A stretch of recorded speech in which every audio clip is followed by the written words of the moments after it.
I think we're back. We're back with Michael Malice. You all know Michael Malice. Welcome to Walk-Ins Welcome. Thank you. I think you are our most repeatable. I have like a bad meal I keep repeating on you. You're like Taco Bell. Don't you ever, you take that name out your mouth. Like take that shit back to Ireland where you belong. Like a potato head. Why we were at a party at your house and there was a random potato and you accused me of bringing it. Was I wrong? Yes. You said no. We heard you. You all said no. You're like, did you bring this, Bridget? I was like, why would I fucking bring one potato? You're like, this is your people's food. It is though. It is. Yeah. In fact, the only reason you came to my party is because you heard there'd be a potato. You're like, oh shit, let me get on a plane. Like, one potato? I better get down there. This is for you, Grandma. My people are hardy. Yeah.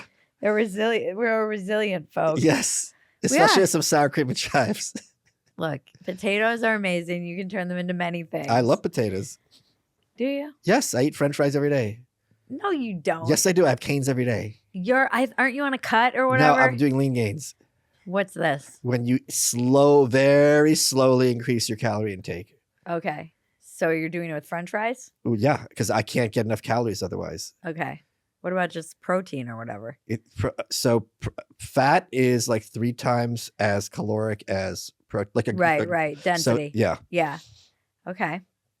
I don't know anything about this. Okay.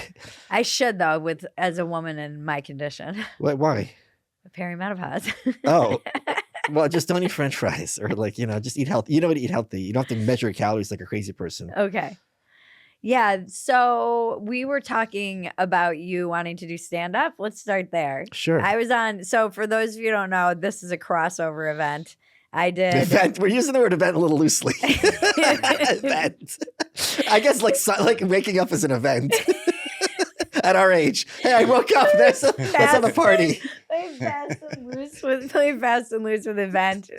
It is an event. All right. I went on yours and you are now on mine a week later. Yes. So you want to do stand-up? Yeah, I'm thinking of doing stand-up.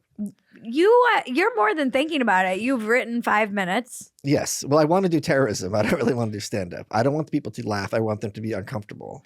Okay. So I'm going to debut my material for you after this show. Okay. And you're going to be the first person to see it. Yes, you're going to be the first people to see my material. Okay. Yeah. Can we ask Justin what he thinks about terrorism as comedy? I would love to see Michael do it. Yeah. No, but I mean, what do you think about this kind of general philosophy? You know, there are a lot of comedians who are like this. They're like the Joker comedians who want to just like make people squirm. I think it has a place. Yeah, Ricky Gervais. I think it has a place. Ricky Gervais makes people laugh though too. No, but he makes a lot of people. But Ricky Gervais about the humor. Okay. Have you seen Extras? Yes, of course. Yeah. Yeah. Okay. You said that I was the only person who dissuaded you from it. No, you're the only person who didn't encourage me. I didn't encourage you. Right. Do you think that it's just people going, yeah, sure, Michael, that would be great? No, because I'll tell you who I talked to. I'll give you the bold-faced Kurt names Metzger? list. Kurt Metzger. I knew it. I knew he was first on the fucking list. Well, he wasn't first, but he's on the list. I know. Kurt Metzger, David Lucas, Brian Callen, Dave Landau, Dave Smith, and there's a couple of others that I'm blanking at the moment. All these Nazis. All these Nazis, yeah. All the Nazis think you should do it. Yeah. Yeah, they're killers. There are a lot of killers there. You are hilarious. You are hilarious. I saw a show not that long ago, and it was really bad. Like everyone, and I'm like, I could be as bad as this. That's kind of my theory about comedy. Yeah. And here's the thing: people know my voice already. Yeah, you have a brand. Yes. You were going to say that. I was not. I do think people know your voice, and I do think you're hilarious. So why were you not? Okay, Bridget. Despite being like kind of like a guy's girl, you're one of the most nurturing people I know. So I was surprised that you were like, yeah. But don't you think that would come from my sense of being nurturing? No, I think nurturing. I think you're very encouraging. Well, nurturing and encouraging are two different things. I think you're both. Apparently, I was wrong. I thought you were both. No, Should no, I just? I am encouraging. What And if I here's throw how potatoes at the audience? Here's how encouraging I am. I will go to open mics with you. I'm not doing open mics. What are you gonna do? I'm gonna cut the line. You're just gonna do shows. I think I could. I know I could do like 5 minutes. Like, I also am worried about. I think I can only do the mothership, because if people tape it, it's a wrap for me. I'm going dark. I'm going really dark.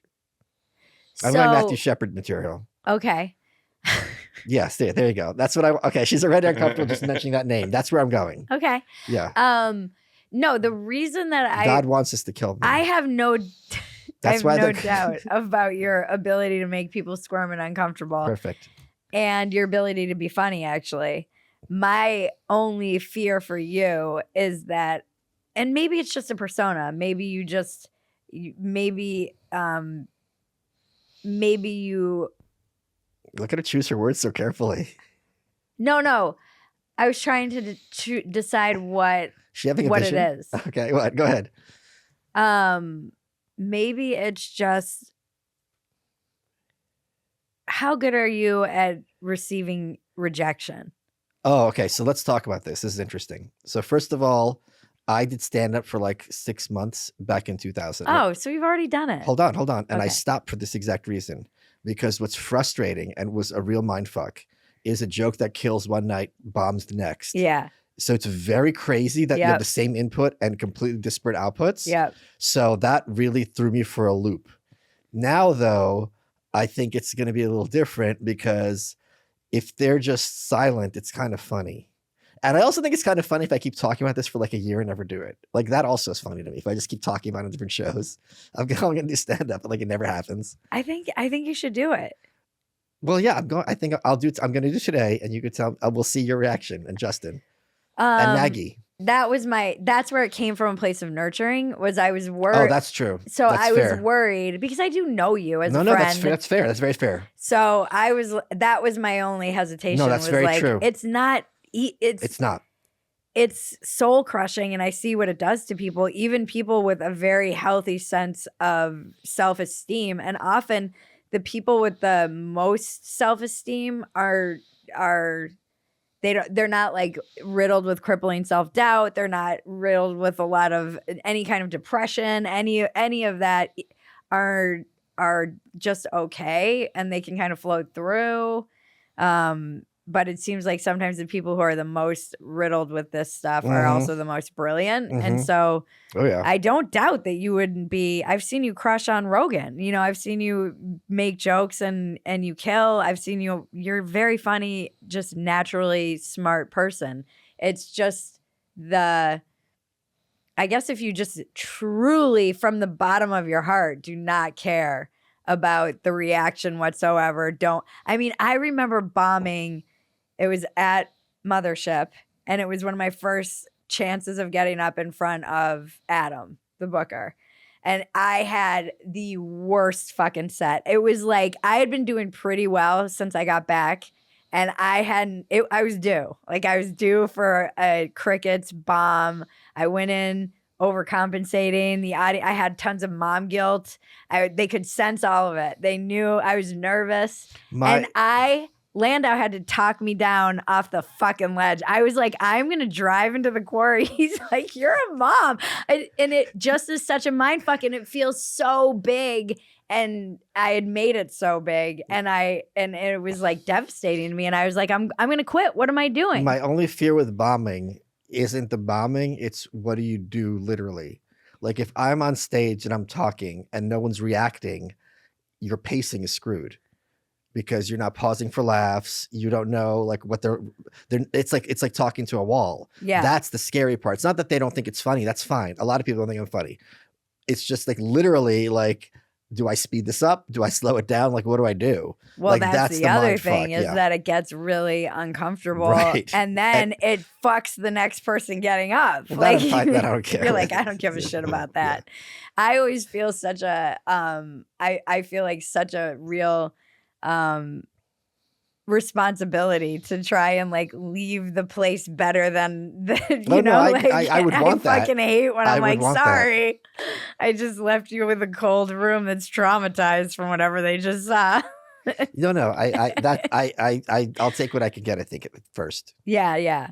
So that was when you asked me like Okay, what that's was my very fair. hesitation. That's It's very just fair. that yeah, man. It's like I see there's like a high rate of, suicide in our industry. Yeah. Wow. Okay. Very high. We lose people all the time. Do you think everyone who's like at our level and above, I'm coming to the realization that everyone like at our level or above, maybe below, I don't know, in podcasting is like literally, or not everyone, almost like a lot more than you would think are like literally severely mentally ill. I know that I have to be mentally ill to get on stage and tell jokes. No, I don't mean comedy, I mean podcasting. I've underestimated how many people are really screwed in the head, like seriously screwed. But do you think everyone is and they just don't have a microphone? No, Like, no. I don't. I wonder about the just level of what I didn't know really anything about media. Okay. You were really one of the first podcasts I ever did. Oh, Actually coming into this world. I knew nothing. I stumbled into the culture wars and I knew nothing about them, as you know. And now I'm MAGA, as you also know. And it's been a journey, really, hasn't it? Hasn't it? From potato to orange, the Bridget Phetasy story. Started here, now we're here. I mean, it seems like a level from up. From oval to sphere. Oranges are a delicacy, okay? Yes, sure. So I thought that most mentally ill, attention-seeking opportunists were in Hollywood. Oh, no. And that's the good-looking ones. Media makes Hollywood look positively quaint in some ways. Well, maybe we think that because we're in it and we don't know how bad Hollywood is. No, I know how bad Hollywood is. Oh, okay. I think Hollywood's worse. Come on. I don't think so. The levels of drug addiction, the levels of like sexual perversion, they're far more than in podcasting. Podcasters aren't that interesting. Well, I guess I overlap podcasting with politics because the two seem to overlap. Yeah, I don't think that's fair though. Yeah, maybe. The typical podcaster and the typical politician aren't the same person. So you think podcasters are just crazy people with microphones? I underestimated how many are crazy. What made you come to this realization? I can't name names, but like people. I was looking for names. I know people who I'm friends with who are like fairly prominent podcasters. I like the mask drops, and I'm like, oh, like this isn't like quirky or like, oh, I gotta clean my room all the time. This is like you are really a crazy person. Uh-huh. And to fuck with the audience, I'll tell you some of these stories off camera. Okay. And you'll be like, oh, okay, this is crazy stuff. So why do you think that is? I don't know. Is it it's a chicken egg thing, right? Does it attract the crazies or does it make you crazy? Do you think you've become crazier or saner since you've become a podcaster? I mean, we joke about this all the time on Dumpster Fire that if you watch Dumpster Fire, it's just the story of a woman going crazy. You know, like if you had just descended to madness. Truly, if you had told 2016 Bridget that 2024 Bridget was going to vote for Trump, I would have been like, wow, I lose my mind in the future. How unfortunate. Can I tell a story about this? Yeah. This is in my biography, Ego and Hubris, who came out in 2006. I had a high school teacher named Miss Casella. She and I did not get along. She was an English teacher. The semester after mine, my name came up. And she told the whole class, I wanted to tell him, Michael, you're something, something. Michael, I hate you. Teacher telling her class this. So I made a oak tag board that said Judy's Road to Madness. That was her. Her first name is Judy. And it was a little road and all the signs with her little quotes at along the way, signposts. And at the end, she's in the nut house drawn in the window. And I gave it to her because I knew she couldn't do shit because you're telling a classroom of people that you hate me as a teacher. So I look back on that fondly. She was an aspiring writer. And obviously, as a teacher, she never accomplished anything. Where did she end up? Then I don't know. She's In the probably dead. Netherlands? I don't know. This was 90s. Yeah, it was great. I turned the whole class against her systemically. It was so great. She told a kid, he's like, if you don't sit next to him, because we picked wherever seats we wanted, I'll guarantee you like an A, but if you do, your grade will suffer. And I'm like, oh, you want to play that? We could do this. And How old were you? This is junior year in high school. Okay, so and I turned the whole class turning against her. diabolical. Oh, You were always diabolical. from a young age. Yeah. When was the first time you realized you were diabolical? Diabolical? Like, what's the first diabolical memory that you have? This isn't the first one, but when I was in 5th grade, can I curse on this? Yeah. There's a girl named Bonnie. Her dad was a cop, and Bonnie and Michelle were making fun of me, and they said something nasty. And I said the meanest thing I knew, and I had no idea what it meant. Okay. But I'm like, okay, this is my nuke. I said to Bonnie, tell your mother to stop changing lipstick. I'm getting rainbows on my dick. Okay. Because I thought rainbows on the dick was something funny. I didn't know what that meant, right? Her mom was dead. So Did you know her mom was dead? No, but it's irrelevant. She told her dad who was a cop. Okay. School ends.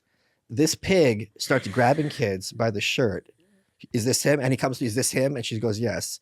And he gets in my face and he's like, what did you say? Like, I can put you in jail. And I made it a point to laugh in his face, even though I was scared, because I was not going to let this fat pig, well, he wasn't fat, terrorize me. And I'm proud of myself. And that guy should be in jail. You put your hands on a kid and threaten him like this. What kind of animal are you? But that was like an early moment where I knew how to kind of flip the script on the depraved in power. And what did he do? He just walked away. Like, what could he do? Yeah. He muttered something in his breath, like, oh, don't ever do that again. I'm just like, whatever. Yeah. And I was right. Yeah. Wow. And she never did change the lipstick again. You want to see the rainbow? Gonna go Ari Shafir on me? Just drop trow on Watkins. Welcome. You're welcome. You're welcome. That's really what you're welcome means. Yes. I had no idea. I never wear pants on the show. People don't realize it. I'm just beating up furiously. You're just going full tubing. Yeah, there you go. The whole I'm a real New Yorker. Do you miss New York ever? I miss what New York was all the time, desperately. And I read books about New York in the 70s and 80s. Fran Lebowitz is coming here. I'm so excited. I'm going to get to see her. And I watch old movies, old TV shows. And I was just back not that long ago to do Stossel. And it's even worse. And it makes me so angry. And I tell you, if I know I can't advocate violence on the show, but if I had the opportunity to like guillotine these people, I would not bat an eye. Yeah. I was feeling every time I'm back, something else, like some cool establishment is gone. Yeah. I realize, oh, I didn't go to this place since whatever, gone because of COVID for no reason. They bail out Wall Street, every cool spot that makes New York and every other city cool. Oh, too bad. Here's $700. Yeah. That was the feeling I got when I went back to LA because I've been away now for a year and a half. Well, I was back a year ago, but been gone for a year and a half. And I was like, surely it's getting better. And nope. And this is pre-fires. Yeah. So yeah, I was thinking last night at how mad I would be at myself if I hadn't just like, I would be furious with myself. I mean, aside from just feeling bad for everybody around me and for the tragedy and for people do not comprehend like how bad it is and how it is decades, like a decade away from being something again, at least 5 years, buildings and whatever. I would also be like, I fucking knew this was going to happen. Isn't there also a new California law that you can't build mansions that are too big anymore?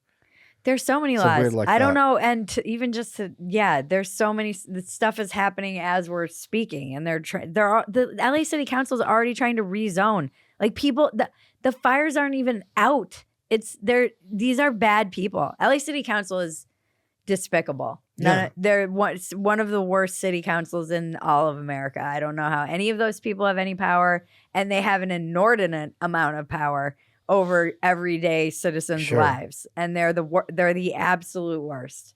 We're very fortunate in Austin that it's a very rare city where the political capital is also the cultural capital or our cultural capital. So Austin City Council, my understanding is that they're basically commies, but since the governor's seat's here, like he overrules them and keeps it pretty sane. Yeah, and there has been this all my old school friends from Austin always said there was like the old mantra about Austin that was like, keep Austin weird, but keep Austin surrounded. Oh, yeah, right, yeah. And I do think that that's actually been maintained. And, Yeah. and there's a lot of, people are like, oh, you're moving to Austin, that like turd in the toilet or whatever. I most people think of Texas as a toilet, but I don't know. I feel like it's kind of the cultural capital of America for sure right now. No? Where do you think it is? It's still New York. I don't think so. We're not making any TV shows. We're not making any movies. Like, what do you mean cultural capital? We will be. Okay, when that happens, then we'll be the capital. No. What do you think capital means? It means the most output or the most important output. Where are they making all the TV shows? New York and LA. No, they're not. Where are they making them? Atlanta. A lot of it is relocated to Atlanta. A lot of it's not, those industries aren't in New York and LA anymore. They're not here. They're building the infrastructure for them to be here. Fine, they're still not here. I think they're on their way. Okay, that's nice. They're still not here. Maybe when they arrive here, then we'll be the capital. I still think it's the capital. That's nice. Okay, cool. We don't even have like a any good music, like a single good museum. We'll never have a museum. It's Texas. But a cultural capital, that's not true. Dallas has some cool, great spots. Yeah. I do. Yeah, that's true. That there is a lack of that. Did you go to the museums a lot when you were in New York? Yeah, of course. Yeah. Not everybody takes advantage of that stuff. It's a great way to spend an afternoon. Yeah, when I was home, I went to Getty Villa. They have this like stunning, when they were showing all the fires, I was like, man, I hope that exhibit is saved. It's this insane exhibit about Thrace, which I knew nothing about. What's that? Thrace was what is now Bulgaria, parts of Bulgaria. It was during ancient Greece. And okay, I know Thrace. I thought it was I thought it was like a musician. Okay, no, sorry. So it's like this Thrace. It is one of the most beautiful exhibits I've ever seen while anywhere really. And I was like, oh, I hope it's. But I loved doing that. I love going to museums. That's the one thing being here that is a little bit. Yeah. I want my daughter to like grow up going to museums and knowing I was born in New York City. Oh, that's cool. But I was the only one of my 5 siblings. Okay. And I'm the only one of my 5 siblings who still lives in cities. Oh. Isn't that weird? Why? I don't know. I think I just got addicted to the city as a little kid being pushed around in New York City. I needed like all that stimulation. I could live not in the city. Just I need the noise. Yeah. You don't like the noise. I like the noise. Oh, I need the noise. Yeah. It is very like where we live now in the burbs. It's quiet. I don't like that. It's creepy to me. It's ominous. Quiet. It's so ominous to me. Yeah. But is Austin not as loud as New York? No, not at all. But it's also different because you have people in your house. I'm by myself. So if it's really quiet outside, it's just like, is the home invasion happening now? What about now? Is it now? Is now the home invasion? Like any minute it's going to be the home invasion. I know it. And I've got my gun, but let's be realistic. There's 5 of them and they've got pig masks. And I'm just one small guy. I see you as someone who's so far ahead of the curve in general. How do you manage being so far ahead of it and then see everybody kind of catch up, but you're already on to the next curve? Like what are your kind of, not predictions, but what trends do you see in the culture and in the culture wars that are unfolding right now? I think we talked a little bit this on my show. I think the Democrats are going to have a massive comeback in terms of recapturing the center. I think we're also going to see unorthodox comedy make a big comeback, even in lefty circles. In what respect? Meaning like comedy that is just offensive and just, pushes buttons, that's going to come back hard. Yeah, I mean, you see that at kind of everywhere, and particularly a lot of the mothership guys. That's the mothership. I'm talking about, you'll see in LA and New York. And culturally. Yeah. Yeah. It is weird how it just got memory hold. That's the other thing. Like conservatives, not that either of us is a conservative, don't know how to take a win, right? It's not like the New York Times is going to say, okay, you got us. We're going back to normal. They're just going to pretend it never happened. Like there were never any lockdowns and we never were quarantined. Right? You're just crazy. You're just a crazy person. You're a crazy person to imagine this. There were never any mandates. What are you talking about? Passports. They Okay, do crazy. that. I know. I mean, talk about the rage. Is that true? The Irish rage that comes up. Why do you get enraged? I get enraged that they try and pretend like none of that happened. But why? But what's the source of your rage? You're in recovery, right? In recovery, one thing in recovery is always like, okay, what is causing this feeling? Right? I think it's just being the blatant gaslighting. But why? Like, if someone on the street comes up to you and says, you and Jaren were never married, you're not going to be angry. You're going to be like, okay, crazy person, get away from me, right? Right. That's true. So why does this enrage you? Because it's from the state down. So it feels like they're trying to rewire reality. They are. And reconstruct reality and on a mass level. And I've seen how many people go along with it. Sure. And so it makes me mad that they're manipulating people like that. But to me, being mad implies that you'd expect otherwise. Right. But this is what they always do. Right. Maybe I'm just still. So there's that line about you knew it was a snake when you picked it up kind of thing. Mm-hmm, mm-hmm. Yeah, I think you're still naive about how evil they are and how shameless they are. I am. Yeah. I see you using evil, and I don't like to like throw those words around, but the more England? What's going on in England? It's crazy. Well, it's not crazy. It's evil. Evil. Okay. Evil. Yeah, and that's been something that people in our circles have been covering for years. Oh, yeah. Douglas Murray wrote a whole freaking chapter about it in a book like almost a decade ago. Yeah. And when Sally came on my podcast, she brought it up and was called a bigot for even bringing these things up. These brilliant people who are just trying to, and often said this is nobody cares because they're like white working class poor girls in the UK, and so high society doesn't give a shit about them either. Right. And yeah, that shit's evil. The more you read and hear about it, it's horrific. And I don't know. I guess I have my husband is less emotional than I am in a lot of respects and more skeptical. So he generally tends to just he'll say it's more than likely incompetence. Oh my God. It's like he kind of. You know how he's wrong? You know how you know he's wrong? Let's suppose I was a bank teller, right? And I screwed something up and someone had a withdrawal for 500 and I gave him like 5,000 or 50,000 instead. I lost all this money. I'd really feel guilt. And I'd be like, maybe this isn't the right job for me. And that's just cash. That's replaceable. It's a huge bank. Who cares at the end of the day? This is like kids being systemically tortured and assaulted for decades. So if you're incompetent and this is what happens as a result of your incompetence, you'd be jumping off a ledge. Oh no, I'm not talking about even the UK. I'm talking more in relation to like the things of lockdowns or just like No, the lockdowns are incompetence because people didn't know what to do. I'll buy that. But the gaslighting is not incompetence. Mm-hmm. That's systemic and by design. Mm-hmm. That's them avoiding responsibility because it would be very reasonable to say, we had this deadly disease. We were freaking the hell out. We wanted to err on the side of caution because it went the wrong way. Lots of people would die, or so we thought. So better safe than sorry was our mental process. We learned a lot of things. Here's what worked. Here's what didn't. Next time, it'll be much easier. That would be a very reasonable approach. That was not the approach at all. At all. There's no responsibility. No, okay, this was a mistake. This worked. Telling people, hey guys, like, let's regroup. Let's, do the breakdown. This is what worked. This is what didn't. Like I bring this up all the time about red pilling people, social distancing. If social distancing worked, why didn't they bring it back with the second wave? And if it didn't work, why did we do it to begin with? Which one of those, you pick a lane. So it's very fair to say, you know what? We thought it would work. We realized it was pointless.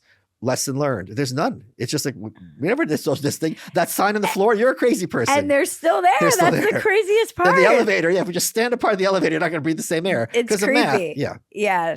I think about you a lot. I think about you too, baby. all the time. Think about you. whenever I'm eating those French fries, Yeah, whenever. or should I say Irish fries? You're welcome. As he's eating fries, Yeah, jerking it. You do that on stage. I will. It'll kill. No, I think about because you've been such a grounding influence for me in the culture wars. Oh wow, okay. Which I realize is Yeah, probably why I'm now insane. insane. Why am I literally insane? We got to the bottom of it. All right, that's a wrap. That's why you're here. No, because you don't. I Harley Quinned you. You She was a nice, mentally healthy girl. And now she wants mass murder for the sake of it. Oh, Mr. M, you're so funny. You should do jokes. Oh God, and you're the Joker. So I do think you've been this grounding force for me, at least, because I always think you say you take one red pill, not the whole bottle. Yes. It's a quote in the book I'm now just writing because nobody wants my book. Here's how fucked you were so right about publishing too. I've been thinking about this. So I've been trying to pitch. I got to interrupt you. The new right is out in paperback. They never told me it's out in paperback. In fact, they never told me the original publication date. I found out through Amazon. To this day, I have never been told from my publisher, St. Martin's, when the book was out. That's how bad. This sounds like a joke. It does sound like a joke. Like I only found out it was on paperback because Cernovich mentioned it, and I looked it up on Amazon. And it says paperback, and I'm like, oh, that would have been nice to know. And I don't know when.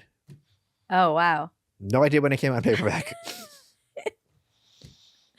It's a good book. It's fun, even if it's a terrible book. The point is, this is cartoonish levels of like whatever the word is. Incompetence. I don't even know if it's incompetence. It's not like they send it to the wrong email address. That's incompetence. It's just like shamelessness. I don't know. Yeah, they just didn't want to acknowledge it. They're like, we can't get that out there. I have no further information. Interesting.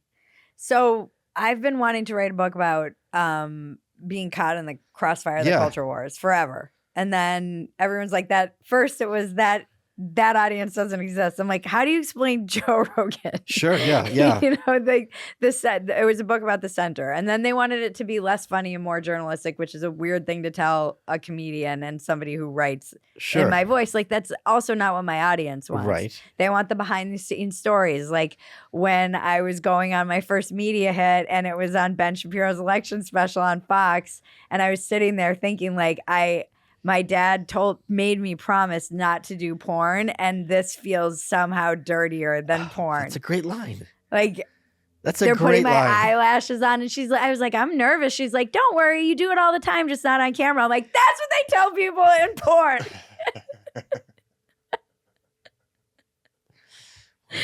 Like, it was fucking crazy. And then just the whole experience was wild, and it was wild. Also going on Gavin Newsom's podcast and him and I having a great conversation about my heroin addiction, and he's like, how do I tell my audience not to let their daughters become like you? And I was like, here's some great advice, Gavin. And we had a good time. And then I looked at him and he had this look in his eye, and I was like, Gavin, don't do anything that is going to make me regret doing this podcast, please. He's like, no worries. I'm going to New York. Goes to New York. And that's the night Mr. Gavin wields his fucking knife in the middle of, remember this? When there was like the whole Proud Boys thing, and then he was wielding. You said Gavin Newsom. Oh, sorry, Gavin. So this whole time you talk about Gavin Newsom, and I'm like, hold on, let me finish. I'm like, I didn't know she did. Gavin Newsom did a podcast. And then she's like, and then Mr. Gavin Newsom goes to New York and pulls out a knife. I'm like, I don't remember this story. I don't remember this story at all, Bridget, but it sounds good. Keep going, please. I have Gavin Newsom on my brain. Gavin McGinnis. It's so much funnier the first way. So then Gavin Newsom goes to New York and pulls out a knife. I'm like, okay. A sword. It's a sword. I don't really think. Like Bridget has gone crazy. This is something the New York Times won't tell you about. The time Gavin Newsom went to New York and pulled out a sword. And I looked at him. There's something in his eye. I'm like, okay, this is getting good. Like, did you know he was a sociopath then? And then he went to New York and pulled out his sword. I helped him bear. And then he cut the potatoes with the sword. Then he went on a murder spree, and I helped him bury the bodies. A red rum spree, as the people online would say. Gavin McGinnis. Yes. Sorry. So I go on his bike. He pulls out his sword. This is much less funny and much less interesting. It was much better the first time. Oh, yeah, McGinnis. Now okay. it's kind of not. Yeah. Now it's lost all of its luster. And so I was crying in a bathtub. You tell me this. Because I'm in the bathtub just scrolling Twitter. It's like Proud Boys, and they're running around yelling, calling everyone the F word. I was like, maybe I am a handmaiden to Nazis. He's not a Nazi. Let's be fair. No. Okay, just to clarify. No, yeah, yeah. I mean, that was a joke because that's what you get told. Sure, yeah. Repeatedly when you even associate with someone like you or anyone who's not, on CNN or whatever, MSNBC. And that was the very beginning. This was like, I had no knowledge at all of anything. I was like so I wanted to write this book about all these things. And I don't think that I was alone in experiencing, now I know from the results of this election that this has happened to many people over the years. And then I tried to do another version of it. And they were like, oh, I don't know about this. It's not really, it's too, like, no one can relate to your story. Then Trump wins. And now they're like, no, Wait, it's you mean too 2020, late. 2024? 2024. Okay. Trump wins. I mean, I've been like, we wink about that on Dumpster Fire all the time. We're like, when Biden lost. Yeah, first president. Trump's the first president elected 3 times since FDR. Yeah. And now they're telling me it's too late for my story. They're like, now that book is too late. I'm like, the book you told me for fucking like 8 years. Is this one person or several people? This is one person. It could be that they don't want to do it and they're looking for a backdoor out. Maybe. That's what they do. Maybe. Because they wouldn't say it's too late. They'd say change this and that to make it timely. Yeah, maybe. Now I'm like, fuck it. I'm going to take your advice and just self-publish. Yes. I don't write necessarily for anyone else either. This is where I'm at my most self-centered and selfish, which is saying a lot. I write to try and process something, which is what I was trying to tell you, is how you became you helped me understand like the new right, all of these things that you've been immersed in this for much longer than me. Sure. And I just don't. What do you think of the new right now? Have you noticed all this infighting?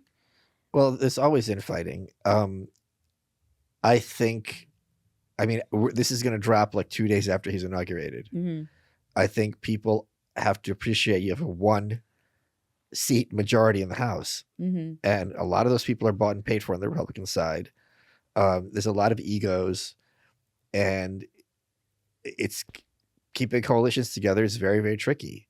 And especially for a lot of people who've never had a taste of power, and they're going to want to be at the front of the line, it's going to get pretty ugly pretty fast, I think. Uh-huh. What other trends do you see in the culture? I think things are going to get... I think a lot of us forget that Trump was in office for like 5 minutes.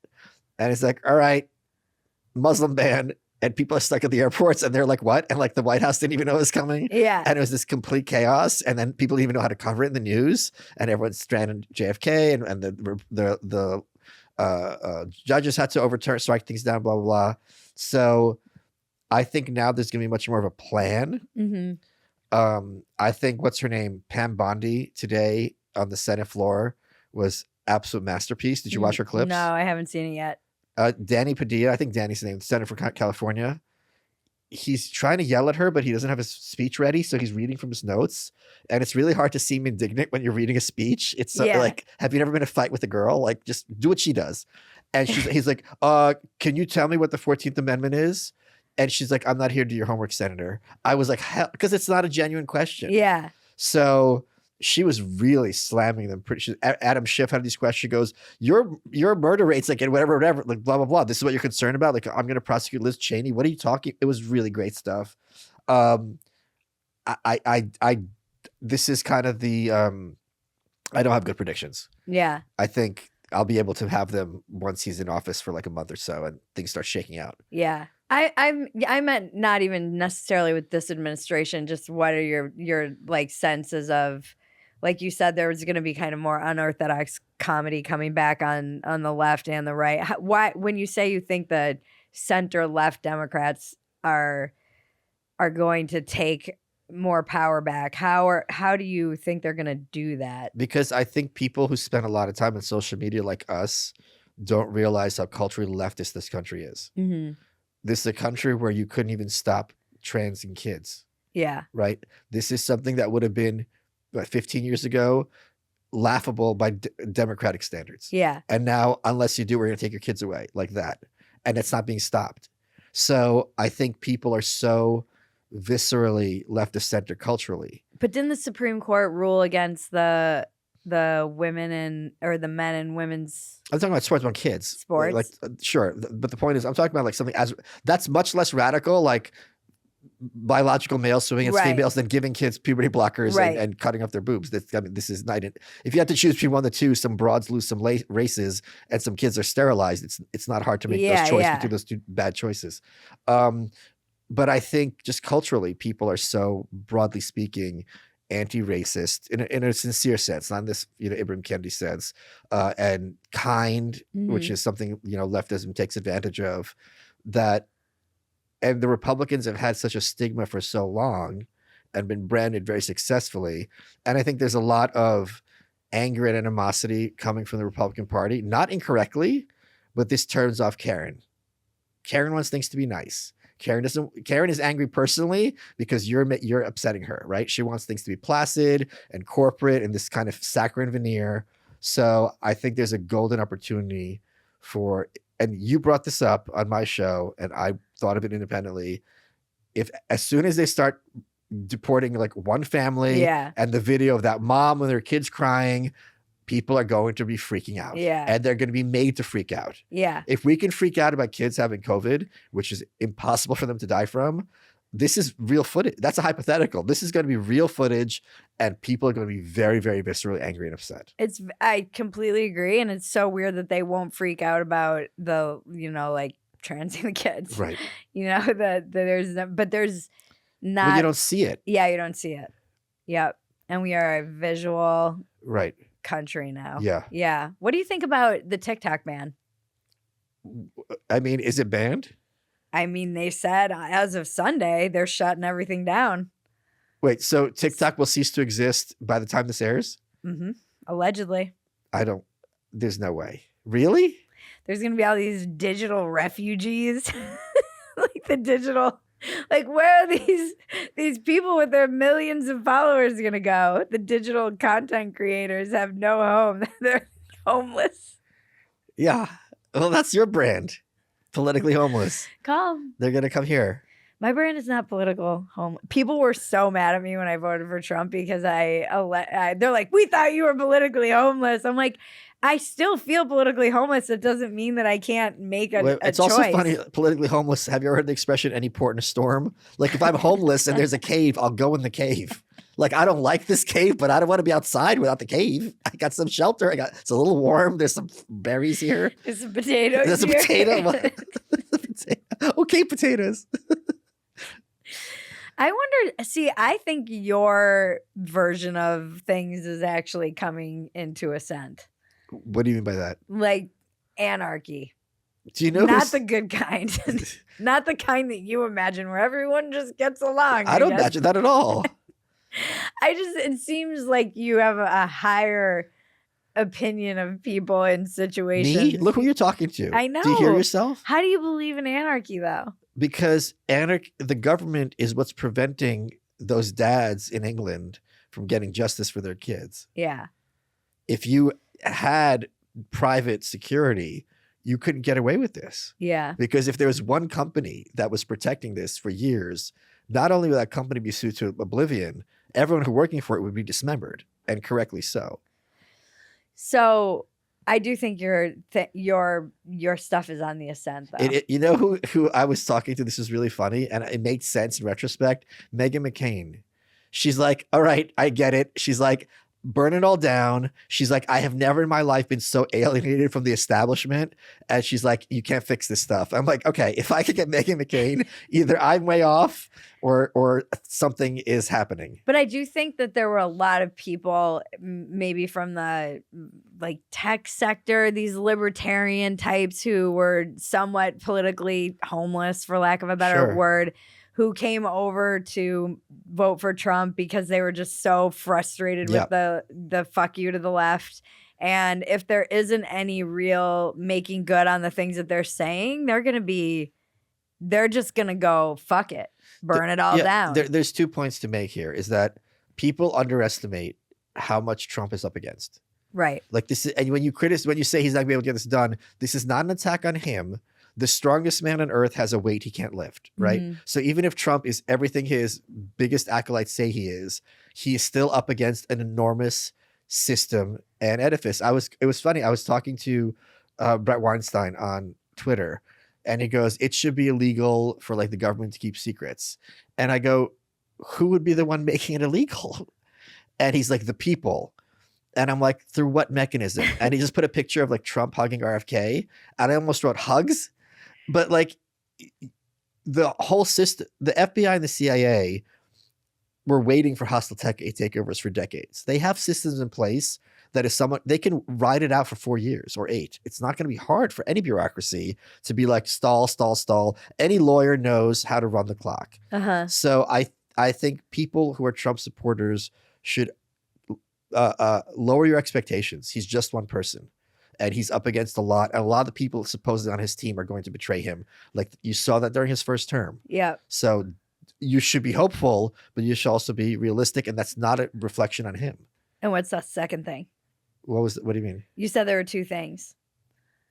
Oh, I don't remember. Sorry. I've gone full Biden.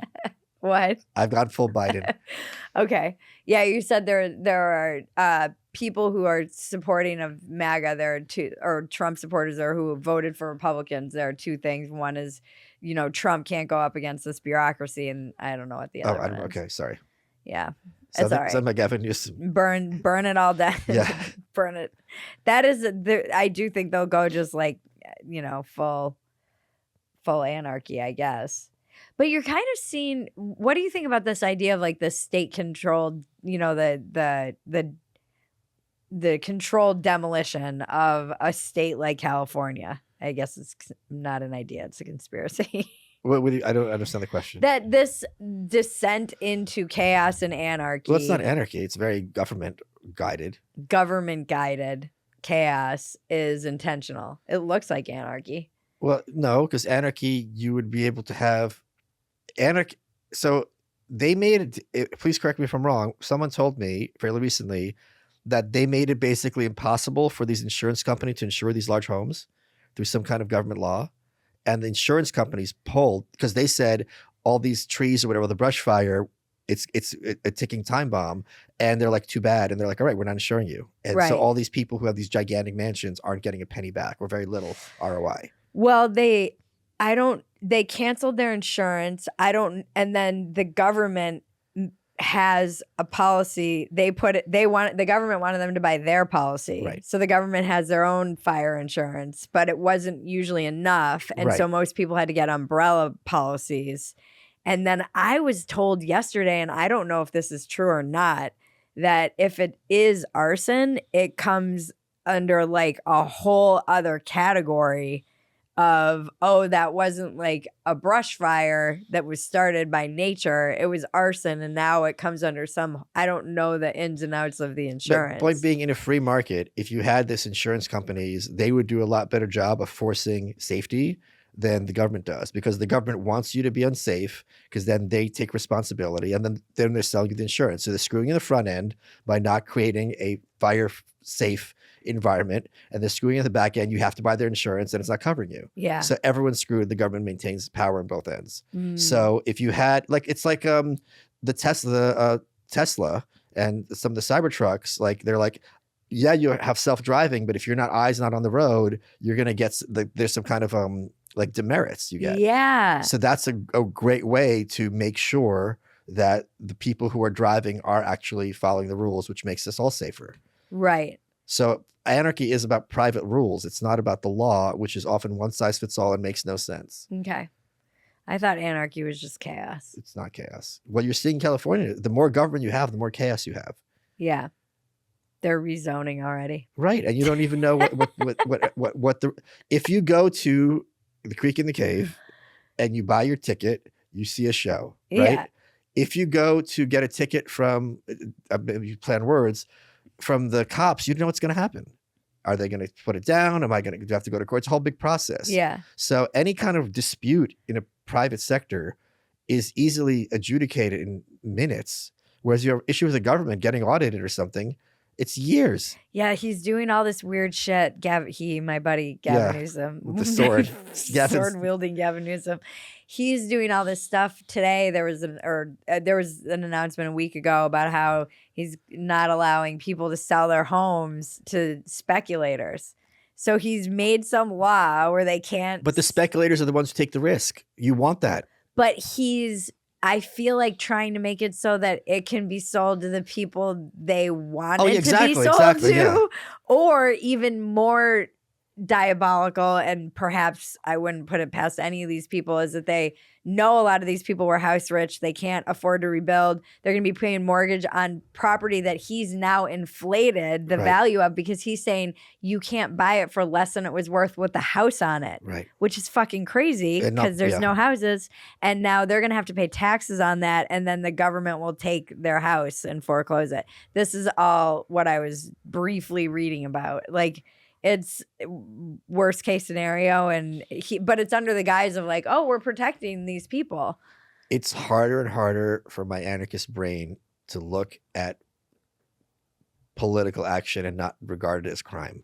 Like, I don't get how people look at this and aren't like, this is literal gangster stuff. But California is a gangster state. Yes. This is what my husband and I always say. Like, they just take your money. It's crazy. They'll shake you down. They've been shaking me down since I left. Have they really? Oh, yeah. Still for taxes here, taxes there. Just, I'm like, when am I going to be free of this freaking state? And I can't imagine what it's like for people who took a lot of money out of that state. Yeah. I'm sure they have armies of lawyers still going after those people for, you owe us for this business tax and you made X amount of dollars, so you owe us an extra $200 for your franchise tax. Like, it is unbelievable. It's criminal. Yeah. It's organized. I mean, Elon says this all the time, is the government is just organized crime. Well, yes, that's the anarchist perspective.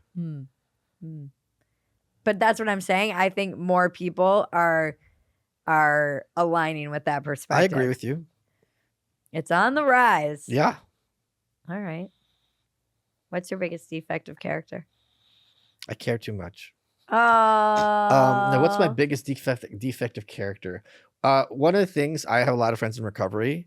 One things I really appreciate about 12-step programs is that it's like, if you have an issue with yourself and you can't fix it, it's not anyone else's problem. And if you can't fix it, like, create workarounds, like, to deal with it. I think that's such a great aspect of 12-step, and seeing people, they're much more, even more than me, like, in terms of just like, too bad, like, it's your problem, like, responsibility.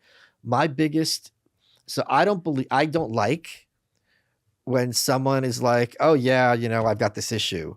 Well, figure it out. Do you know what I mean? Like, if there's an issue that constantly comes up, and you can't even fix it, you can at least create workarounds around it. That's the thing. So I don't like it when people are like, yeah, I just have this big flaw. What are you going to do? One thing that drives me crazy, this is like a minor one, is like, oh, what was your name? I'm really bad at remembering names. Well, very few people are really good at remembering names. So figure it out. You know, like, you can't figure out, like, you can't be better. You can't be like, I'm mediocre at remembering names. Like, I'm just bad at it. Okay, well, figure it out. So my biggest defect of character, I'm so self-absorbed and spend so much time not trying to have weaknesses. It's hard to answer. Maybe arrogance is one of them, but I don't think it's a weakness because it serves me. A lot of defects of character can serve us, for the record. How's it a defect then? Because it's still something that it doesn't always serve you positively, but it can serve you. Like a lot of people will say that it ends up being like the same thing that's their defective characters. They're also their biggest asset. Like it's two sides of the same coin. So at times it serves them, and at times it's an asset. Well, can you give me an example? Caring too much. How has that ever served anybody? I don't know.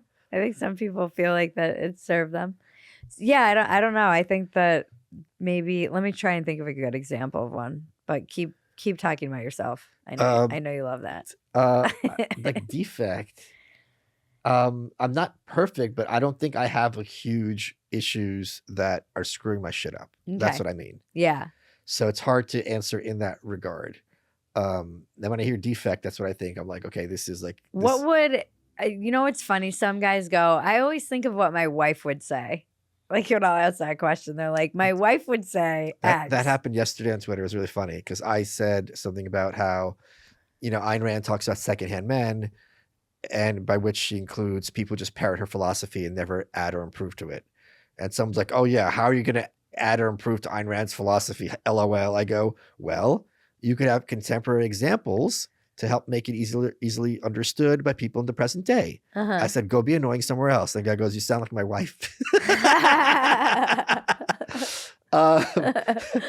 So go be annoying somewhere else. I unfollowed him from me. Because I hate when people play gotcha, and it's just like, here's an obvious counterexample. Yeah. And even if I'm wrong, who cares? You're so good on X though. I have my moments. What is my you know what? I think you enjoy being annoying though. I enjoy being dismissive. Yeah, very much. You know what it could be? It could be I am a nasty person. That might be my biggest defect. That's a pretty big defect. I'm a nasty person. I am. And I like being nasty. Like Billy Joel has this quote. I love when people are rude to me because then I can stop pretending to be nice. Mm-hmm. And it's why I don't drink. And I never let that side out other than perhaps on social media. Maybe it comes from the Russian upbringing, but I definitely have a very, very dark, nasty streak. I have a theory. All Russians are sociopaths. No, they're not charming at all. And sociopaths are no, I think Russians are too emotional. Really? Yeah, there's a lot of yelling. I don't think sociopaths are yellers. When I think of sociopath, I think someone's like what's the guy from the guy who killed all those women, from the good looking one from Florida. One from Florida from the 70s. What was his name? He looks like Gavin. He does look. You know what I'm talking about? Oh. Eric something, right? Oh no, I thought you were talking about the character in that movie. No, I think Patrick Bateman. No, there's a real life guy who killed a lot of like a lot of women, like sorority girls. Oh, Ted Bundy. Ted Bundy, yeah. So, wait, what were you talking about? I'm sorry. How you're very nasty. I'm not nasty like that. I said all Russians were sociopaths. Right. So he's a sociopath. I don't think he's Russian-like in his character. Yeah. Interesting. That's what I think of. Or Gavin Newsom. I don't think he's Russian-like. He's a sociopath. Okay. What's your biggest asset? Quick I am, I think. You are quick. Yeah. It surprises me sometimes. And I remember when I was a lot younger, I was watching these shows like Best Week Ever on VH1. And it was these talking heads commenting on like the news of the week. And I'm like, I thought to myself, I could do this. And I was right. But a lot of people at our level, so I'm talking to Rogan, I'm talking to Jordan Peterson. And if I'm quicker than them, I'm like, okay, not that Rogan's particularly quick, but he surrounds himself with the best people, obviously. So if I can be quick with them, like this is the world class, Yeah. You are very quick. It's fun. It is fun. It is fun. It's also fun when people come at me. Because then when I judo them, they don't know what to do because they didn't expect me to have anything, and I have it immediately. How do you think you're so quick? I don't know. Just is. It's just a genetic thing, I guess. And always has been, since you were young. Interesting. Yeah. I don't know. I'm wondering what is your big hope for the Did you have goals in this space? Were you like, I want to write X amount of books and I want to be on these podcasts? Are my goals. And... These are my goals. I'm not kidding. Okay. No alarm clock. No small talk. Never have to interact with someone I don't want to. That was it. That was my list. And some supplementary goals would be like, I could go to a restaurant and not look at the check, travel once in a while whenever I want, buy cool collectibles. So you're there. That's it. I think being self-actualized is quite cheap. It's a lot cheaper than people think, especially if you don't have kids. Yeah. It's Especially not hard. When you have kids. Yeah. I still wish you would have a kid. Yeah, you're not the only one to say. Brian was telling me that as well, Brian Callen. I believe that. Yeah. He's got kids. He does. We know. This is true. Well, where can we find you? For those of you who don't know, you should tell them where to find me. Probably more people don't know where to find me. You can find me on Twitter at Bridget Phetasy and locals.com/Phetasy. Go look for Bridget's podcast. Have you thought about shuttering that? And you can find her on stage at the Mothership. Yeah. Saturday. This Saturday? Yeah. After this airs? You mean in 3 days? Oh. No, it'll be... This is why people don't know how to find you, Bridget, because you can't even get the plugs right. There's a chance I'll be on this Saturday as well. Okay. No, plug yourself and your stuff. That's it. Twitter.com/Michael Malice, malice.locals.com. And YouTube is Michael Malice Official. Thank you. You are welcome. Love you. I love you more. The check-in with Bridget and Cousin Maggie can now be found at Phetasy.com. It's been titled Another Round with Bridget Phetasy, and it's now in video.